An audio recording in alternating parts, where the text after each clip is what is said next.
Türkiyədə təhsilin iki yolu var. Bu iki yolun biri dövlət təqaüd proqramı hesabına oxumaqdır.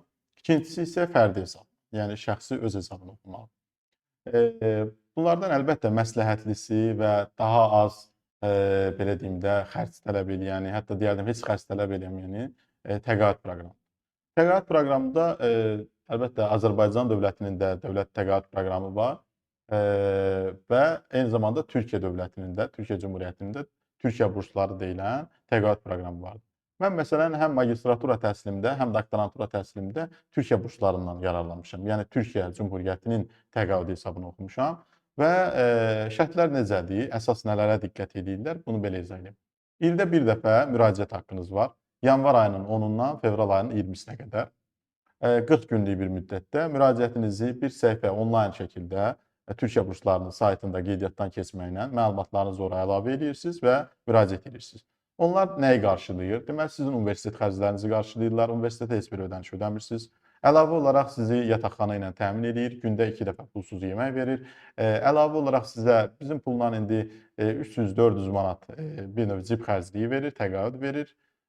Onun xaricində tam sığorta ilə sizi təmin eləyir və eyni zamanda məsələn deyək ki, siz xəstəxanaya getdinizsə, orada hər şey pulsuzdur sizin üçün, hətta əməliyyatlara qədər. Eyni zamanda yazılan reseptlər, xəstəxanadan ki, reseptlər yazılır, məsələn xəstə dərmanlar, bu dərmanlar da sizin üçün pulsuz olur.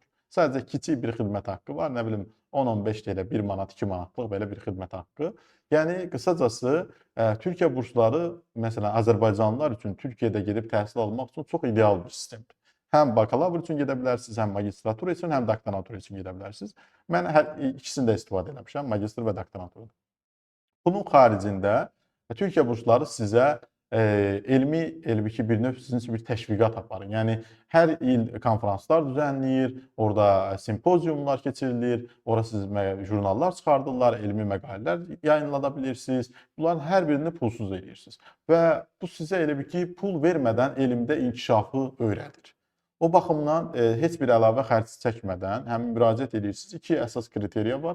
Bir sizin, məsələn deyək ki, magistraturaya müraciət edirsinizsə, bakalavrdakı ortalama balınız və deməli sizin sosial aktivliyiniz. Bunlar çox önəmlidir. Bu iki kriteriya çox önəmlidir.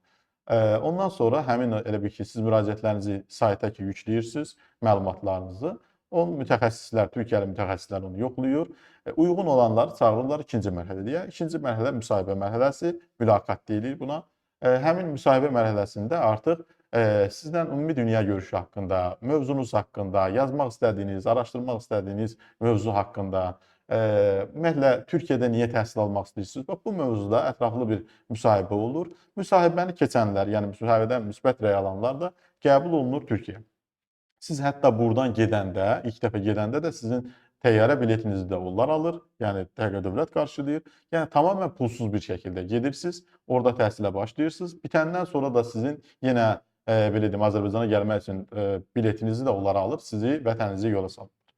Yəni bunlara da bir növ siyasəti belədir ki, siz gedib Türkiyədə yetişirsiniz və gəlib bu günləri dövlətinizdə Türkiyəni də sevən bir kadr kimi belə deyim də burada fəaliyyətinizi davam elətdirirsiniz. Eyni zamanda onlar sizdən hər hansı bir bunun qarşılığını gözləmir. Yəni maddi olaraq heç bir qarşılığı yoxdur və hansısa onlara sonradan bir ödəniş filan ödəmək kimi bir şey yoxdur. Azərbaycan Dövlət Təqaüd Proqramında biraz burada fərqlənir. Azərbaycan Dövlət Təqaüd Proqramında siz xaricdə təhsil alıb qayıdandan sonra müqavilə imzalayarsınız və gəlib burada bir növ işləməlisiniz. Bir də var fərdi qəbullar. Yəni fərdi qəbullar artıq siz şəxsi olaraq müraciət edirsiniz, fərd olaraq müraciət edirsiniz universitetlərə. Yəni, məsələn, Azərbaycanda necədir? Dövlət İmtahan Mərkəzi vardır. Siz imtahan verirsiniz magistraturaya və həmin magistraturanın nəticəsinə görə müxtəlif universitetlərə müraciət edirsiniz. SAT. Bəli. Eyni zamanda elə magistr balına görə, Dövlət İmtahan Mərkəzində verilən imtahan balına görə də, məsələn, ixtisaslara görə müraciət edə bilirsiniz. Məsələn, Bakı Dövlət Universitetinə, Slavyan Universitetinə, nə bilim, digər universitetlərə. Məsələn, Türkiyədə isə universitetlərin ayrı-ayrı hərəsinin özünün qəbul prosesi var. Hərəsində fərqlilik təşkil edir. Məsələn, mən Ankara Universitetinə müraciət edirəm. Məsələn, Səlcuq Universitetinə müraciət edirəm, Anadolu Universitetinə. Deyək ki, müraciət edirəm 3 universitetə. Üçündən də qəbul alıramsa, istədiyimi seçib gedib onda oxuyuram. Və yaxud elə olur ki, birindən qəbul alıram, gedib orada oxuyuram. Burada limit yoxdur. İstəsiniz 30 dənə universitetə müraciət edə bilərsiniz, 60 dənə universitetə. Hansına bacarırsınız, müraciət eləyin. Və qəbul üçün də əsas kriteriyalar fərdi qəbullarda sosial aktivlik deyil. Orada əsas kriteriya sizin ortalama balınız, yəni akademik göstəricilərinizdir. Akademik göstəriciləriniz və illik ödənişləri də elə də sizə deyim ki, çox deyil. Ona görə də Türkiyəni məsələn seçmək bu baxımdan yəni uyğundur. İllik ödənişləri təxminən mən deyərdim ki, 1500-2000 manat bu civarda illik ödənişləridir. Bəziləri hətta daha azdır, 1000 manat, 1200 manat illik ödənişi olan universitetlər də var.